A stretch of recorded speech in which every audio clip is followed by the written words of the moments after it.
sad to see Sonny go out like this. I really like him as a fighter and as a person. He always seems to tell it like it is. A famous clip circulating on the internet that we can talk about where he told his trainer, like, I don't really want to be here. He got stopped in the 6th, referee stoppage. Yafai was putting punches together beautifully.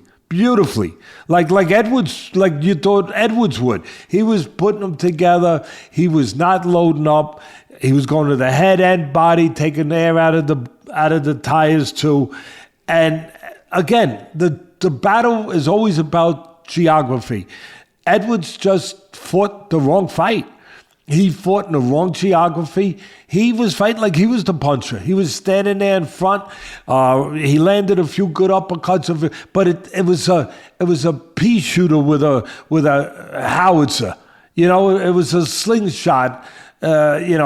Against the cannon. It wasn't going to work. It wasn't going to work. And then in the second round, whatever round it was, what you talked about, Rob's got it up. You hear why I said that the fight was lost before he ever got in the ring, I think, because he said it all. He said the words that a trainer never wants to hear from a fighter. I honestly don't want to be here. No, let me to be real quick. I don't want to be here. What do you do in that case if you're training a fighter and they look at you and you could tell they... Dude, you're here, buddy. We're here. We're here. You know what? You've overcome things. You've changed your mind in the past. When you thought you were going to lose, you found a way to win. You know what? You're going to change your mind here. Get it out of your head. Well, we're here. We're here now. I could go the other pattern. I could go the weaker way, but this ain't a weak business. I could lie to you and say, okay, I stopped the fight.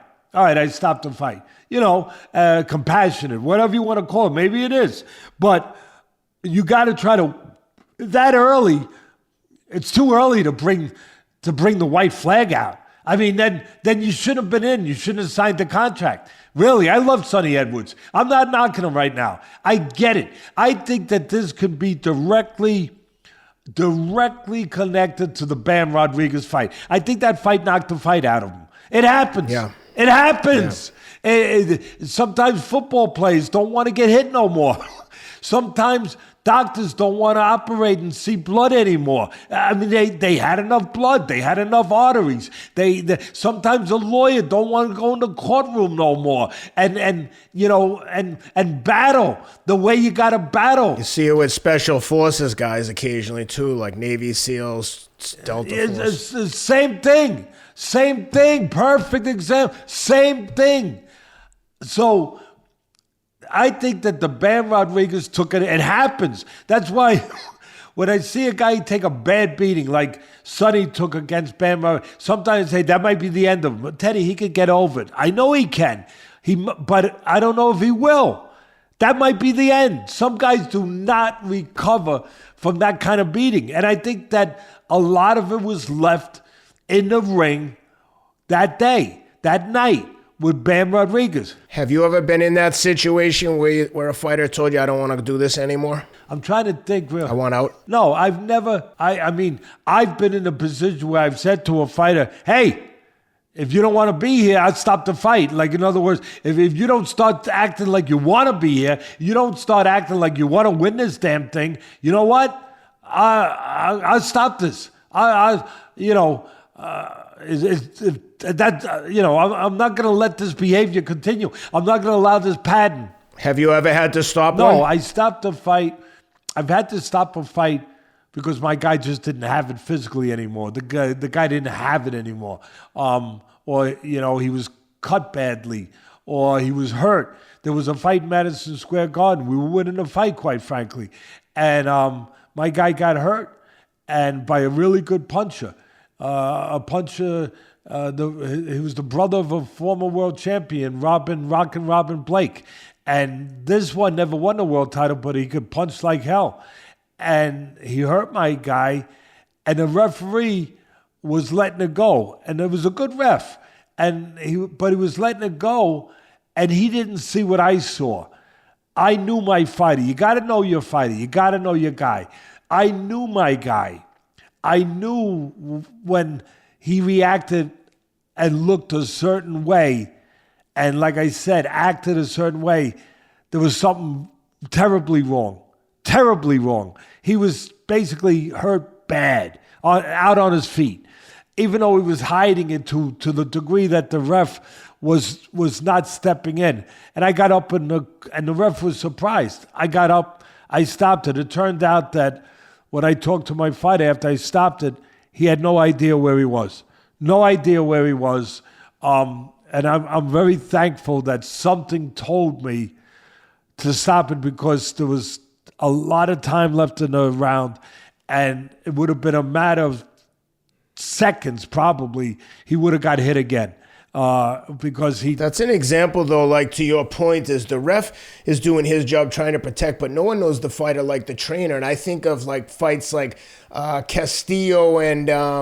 Corrales. Yeah, when he was... I mean, the ref could have justified easily stopping that fight, and he lets it go another minute, another few seconds, and Corrales comes back. And Corrales bought himself... Look, God bless Corrales. He's up in heaven, I hope, right now, and I believe he is. He was a world champion. He was a hell of a puncher, smooth fighter. I did a lot of his fights on his way up on ESPN Friday Night Fights and all those fights. Terrific. And God bless him. What a fight. One of the greatest fights of all time. That is up there with one of the best rounds Mickey for Ward, sure, my with God. the first Mickey Ward. That first fight and the first Mickey Ward fight, Corrales, that Corrales and Castillo and Mickey Ward and Gaddy, the first fight. And then you go back to the 70s with Bazooka Lamone and Boza Edwards and Bobby Chacon, and oh my God. And then you got Madhu Saad Muhammad in fights with Jerry the Bull Martin, and you go back to Archie Moore in there getting dropped 3 times in the first round, 3 or 4 times in the first round against Darrell, a 24-year-old light heavyweight, and Archie Moore's like 40 or close to 40, whatever he was. He comes back after being dropped 3 or 4 times early on in the fight, maybe even again later in the fight, and then he comes back and stops the young Darrell in the 11th round, knocks him out. I mean, so many. But that fight was right up there. But there was an X factor. There was an intangible in that fight too, where you could say he had the presence of mind, or you could say he got away with it. God bless him. Yeah. But what a Brilliant. fight! But Corrales let his mouthpiece go out.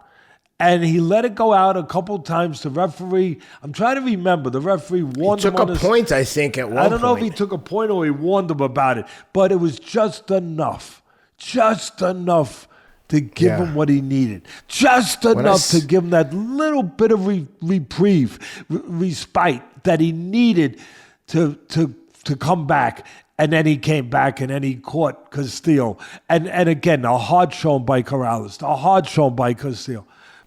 When I see things like that, to your point, it parallels life. And you see someone getting the crap knocked out of them, and then you think about you going through a hard day. And listen, the most traumatic thing that's ever happened to you is the most traumatic thing that's ever happened to you. It doesn't matter what it is. It's not a comparison. But the point is the mindset that it takes to recognize and see an example of toughness and perseverance to be able to come back and win. And like you would always say, and what hopefully people get from this podcast is examples of you don't have to win every round.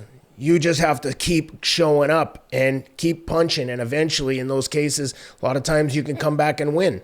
But that's what those fights serve as an example to me. 100%. I mean, boxing is life. Boxing is a metaphor for life. It is. It is. And it's life.